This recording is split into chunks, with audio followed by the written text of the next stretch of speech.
Thanks to the support as a channel member, Nicholas Myberg. We are closing in on the halfway point of the season. We are still top of the league. We are still making a monthly profit. So when we do hit the January transfer window for the first time, probably ever in the series, we don't even have to worry about having to sell players or having players dragged away from us. It's all very exciting and positive.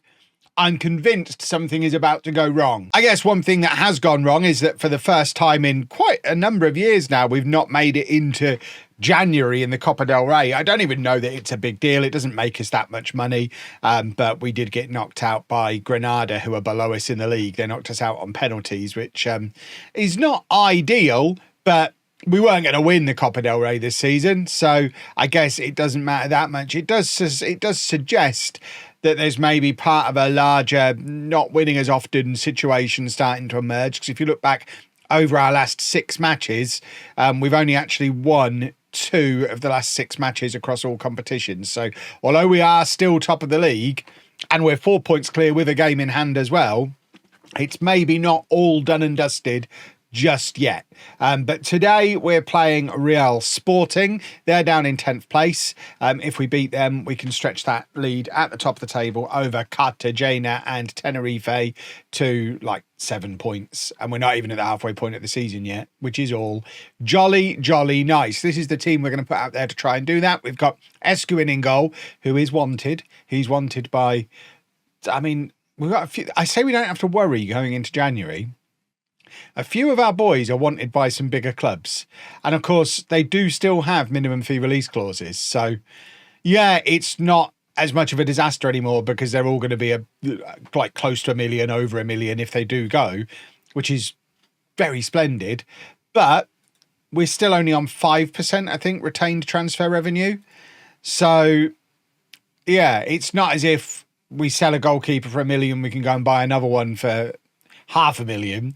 If we sell a goalkeeper for 1 million, we're still scratching around looking for a new one on a free transfer. So I guess we're not completely home and dry yet when it comes to being out of financial worries, but that's an issue for tomorrow. It's still December today, so it's Escuin in goal, a back four of Bonilla, Zapata, Zabala and Ballon, Santiago and Kone in midfield. I'd signed Santiago in the last episode, hadn't I? I think I had.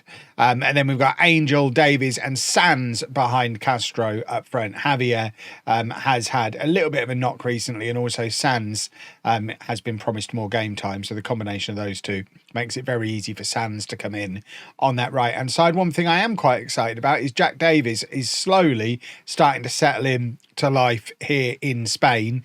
In all competitions, 4 goals, 5 assists. So he's enjoyed, I mean, he had a fantastic game in one of the cup games. But he is starting to deliver some of the numbers we'd expect him to deliver. Still only 19 years old, remember. He is just going to continue getting better and better, especially when he becomes fluent in the language. I don't even think he's got basic Spanish at the moment. So obviously learning Spanish will be a huge plus for him as well. When you bring players in from other countries, you do normally see quite the jump in their performances once they at least have a basic grasp of the local tongue. So that's exciting. Maybe he is as good as we hoped he would be after a slightly slower start. But to be fair, a teenager plucked out of English non-league into the Spanish second tier, you would expect him to have a relatively slow start. And we have kind of thrown him in at the deep end, and that is annoying. I mean, that's barely a minute gone and it's straight at Escuin. We're talking about potentially struggling to replace him if he does get sold. I mean, if he's going to do stuff like this, he's been very good for us since coming in. And as has been the theme with goalkeepers in this series, he was kind of brought in to be the backup and ended up playing because of the injury to Linares in the same way as Linares ended up as our first choice previously. I don't think we've signed, because we had Russ Eddy before that. I don't even remember the last time we signed a first choice goalkeeper. But yeah, that was a pitiful attempt at a save, and it does give us a little bit of an uphill an uphill battle for the rest of the match. We've got plenty of time to start clambering up said hill. That was a nice little touch from Davies to take it away from the opposite defender, but then just gave the ball away, which was not ideal. Bonilla showing why he's the best left back in the league, though, and now Angel trying to get things moving further forward. It's back with Bonilla again, who finds Kone, and now Angel again, and Santiago. Look at the size of Santiago. Santiago into Bonilla on the overlap. Angel's there. Wild effort from him. It's unfortunately straight at the goalkeeper, but he gave it some welly, and the move continues through Santiago and Bonilla and Angel. Certainly everything seems to be coming down this left-hand side at the moment, but unfortunately it doesn't lead to anything. There's still only 10 minutes gone in this match, and we're starting another highlight with a goal kick, and that's always a worry because it suggests we're probably going to give the ball away, or we end up winning it back immediately. And now Sands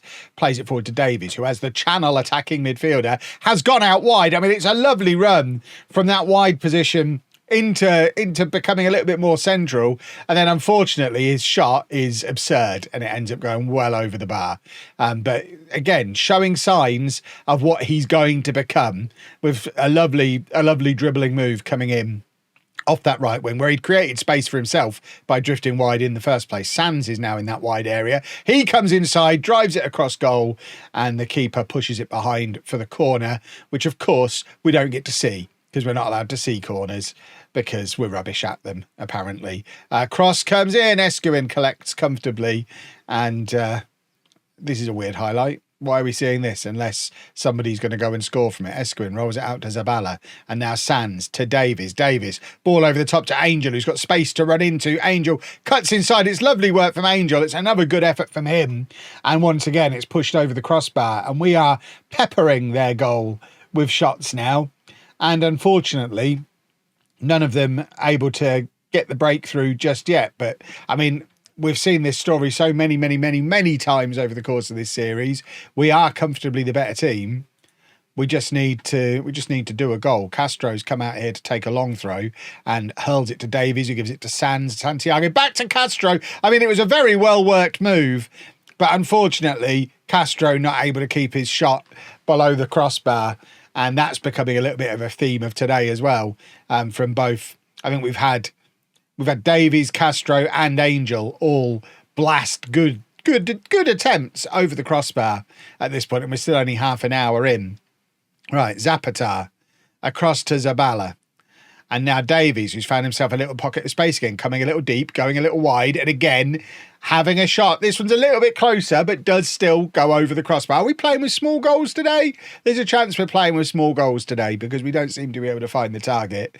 But it does suggest surely one of these is going to go in at some point. We are creating a lot of chances and having a lot of shots, and the work the ball into the box brigade in the comments are probably having a field day. I don't want to work the ball into the box. I want to do goals. We're not working anything. Football Manager should never have anything to do with the word work at any point. I don't accept it. Right. Can we do a goal? Oh, Angel coming in off the left wing again, slides it across goal. No, I mean, that was working it into the box and no one was there to poke it home. Castro to Santiago, now Angel. See that?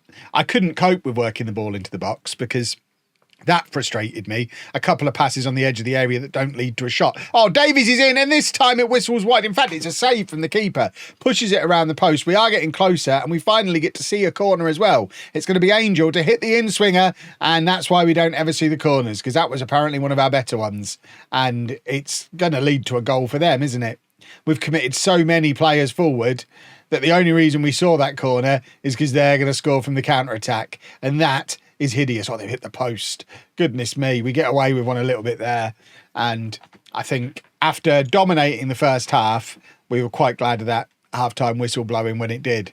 But we're going to go attack him, and we are going to make some changes fairly early in the second half if we don't drag ourselves back into the game. We've got Javier on the bench, we've got Fofana, and we've got Mancheno. We've got attacking options to come on if the guys who are on there aren't going to do their thing.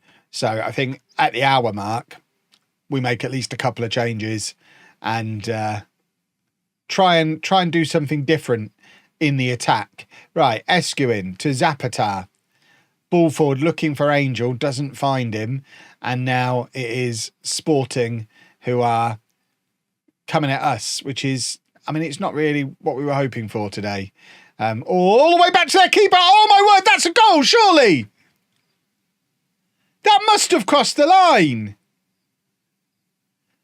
Oh, my word, that was absolute chaos, but that looked to me like it crossed the line, and we're not even getting goal line technology.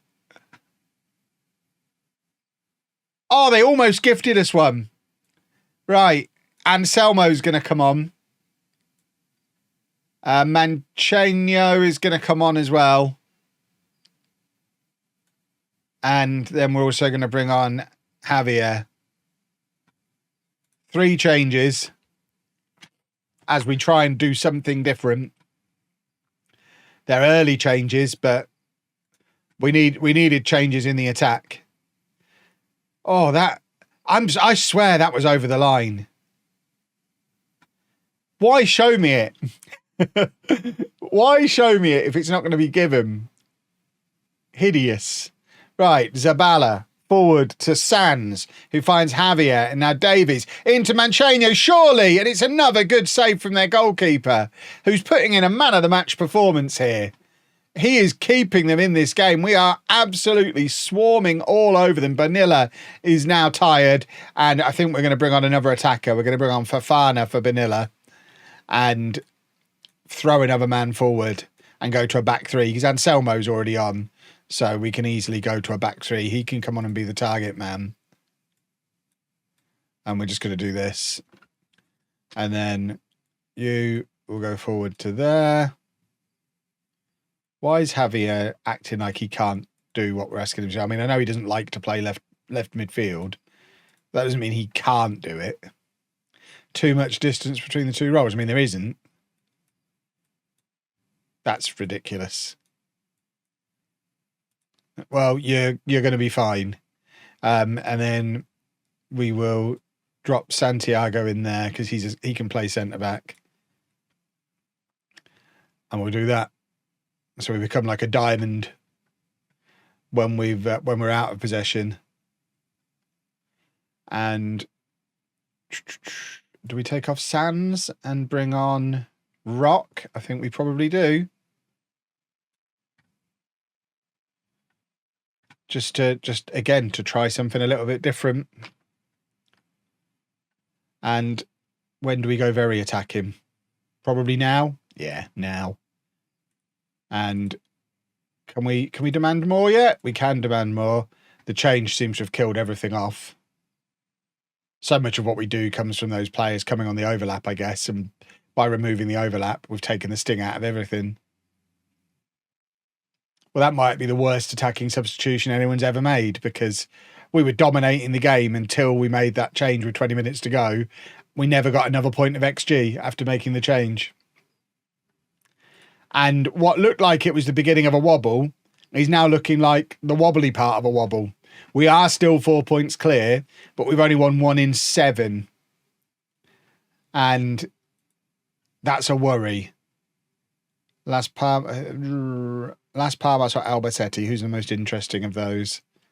I mean, it doesn't matter. We'll just do the next one.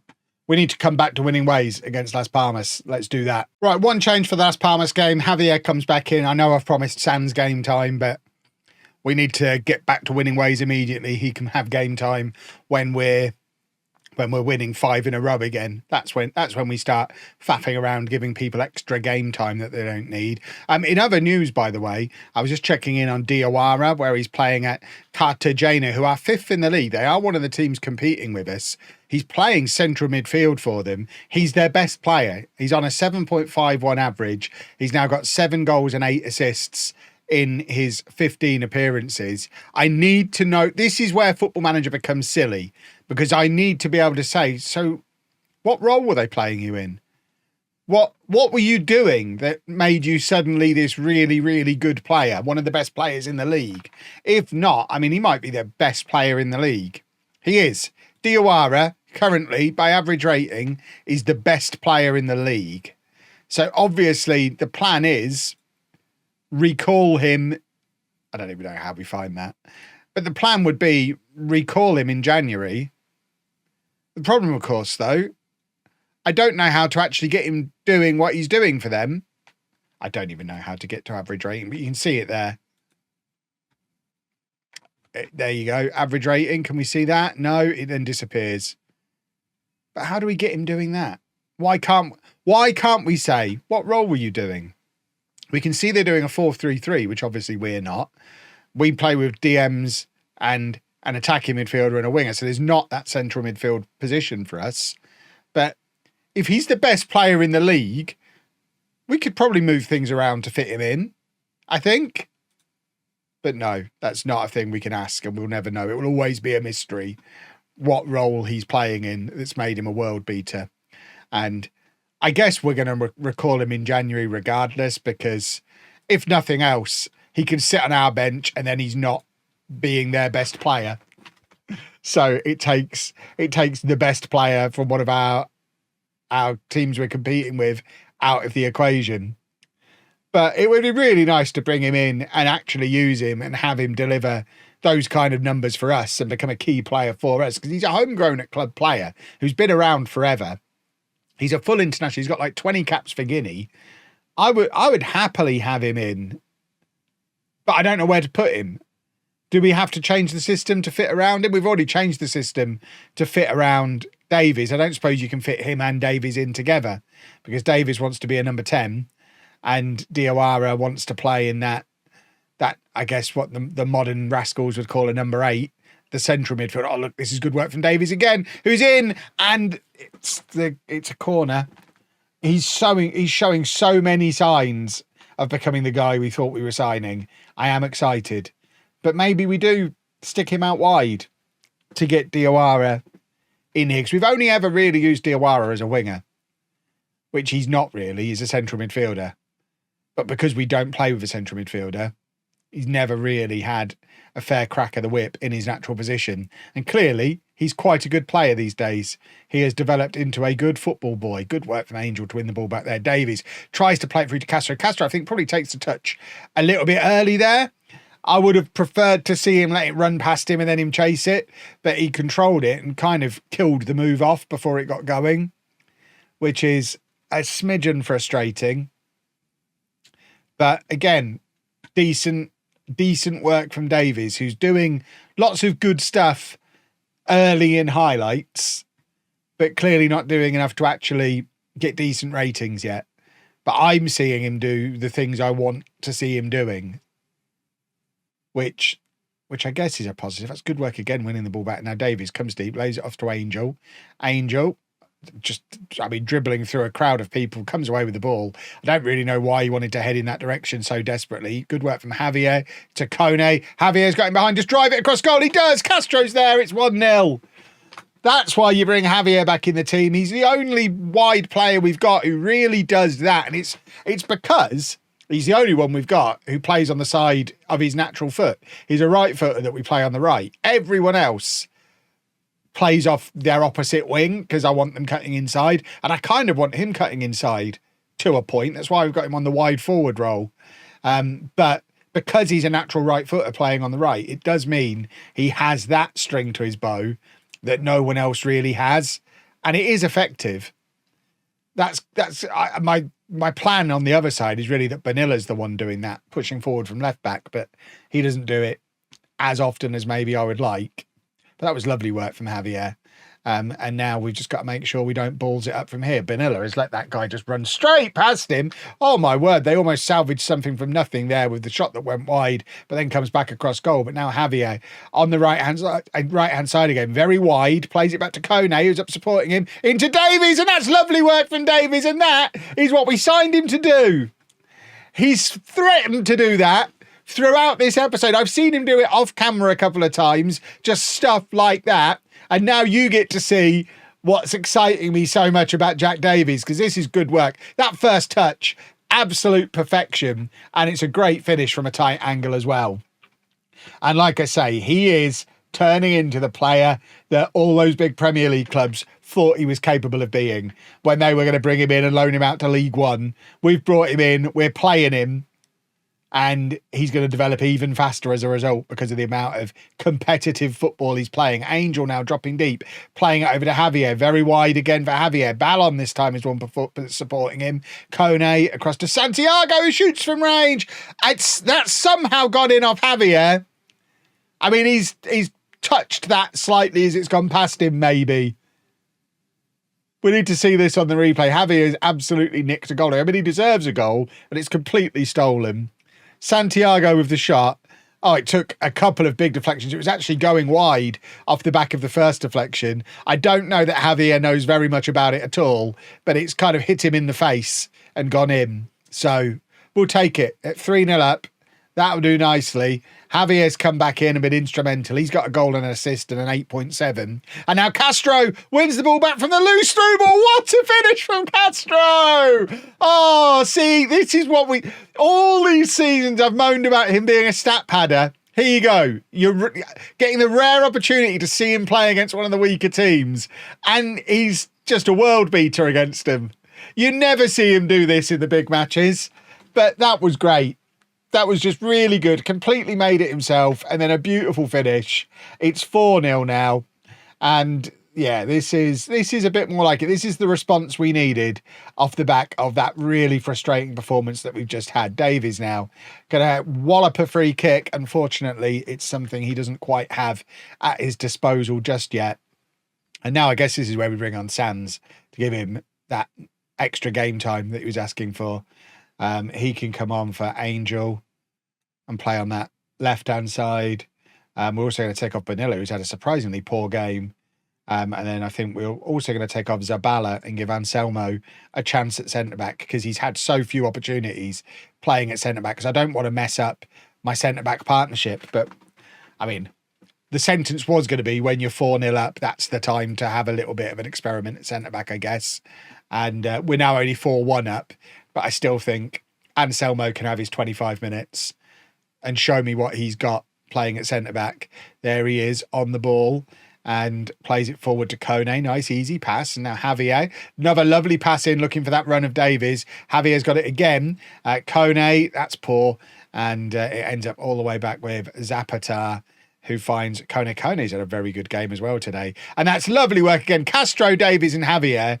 The three of them have combined beautifully today. Angel had a bit of a quiet one. Sands hasn't joined in the fun yet. But these three together look very much on the same wavelength and are doing some special things.